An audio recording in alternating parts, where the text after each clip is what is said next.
एक बादशाह ने अपनी रियाया पर जुल्म करके बहुत सारा खजाना जमा कर लिया और इसे शहर से बाहर एक जंगल में खुफिया गार में छुपा दिया। गार के दरवाजे की 2 चाबियां थी, एक बादशाह के पास और दूसरे इसके वजीर के पास थी। इन 2 के अलावा किसी को भी इस गार का पता नहीं था। एक दिन सुबह के वक्त बादशाह खजाना देखने के लिए गार की तरफ गया और दरवाज़ा खोलकर अंदर दाखिल हो गया। खजाना कमरों में चावल और गंदुम के अंबार की तरह बिखरा पड़ा था। हीरे और जवाहरात अलमारी में सजे हुए थे।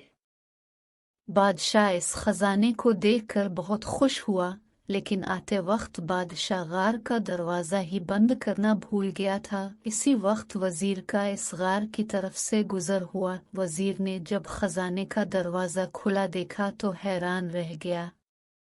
वो समझा कि गलती से दरवाज़ा खुला रह गया है। इसी ख्याल के तहत इसने दरवाज़ा बाहर से बंद कर दिया और महल पहुंचकर ये बात भूल गया।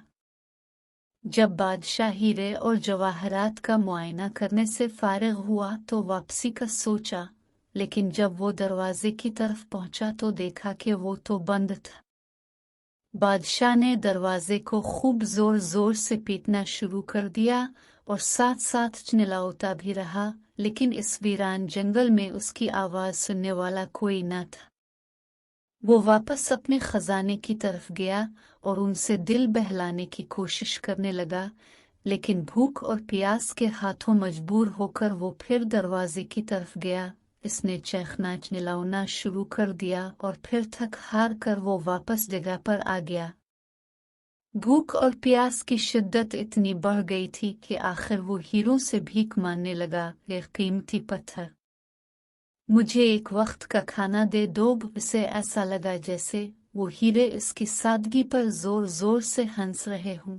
इसने एक हीरा अलिफाटे और जोर से दीवार पर मारा, फिर मोतियों से अपनी फरियाद करने लगा, ये कीमती मोतियों, मुझे एक गिलास पानी दे दो।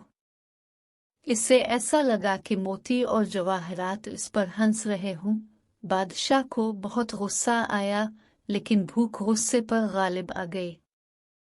आखिर भूख की शिद्दत इतनी बढ़ गई कि वो निढाल होने लगा। उसने दुनिया को पैगाम देने के लिए जमीन पर कुछ लिखा। इसके बाद बादशाह का इंतकाल हो गया।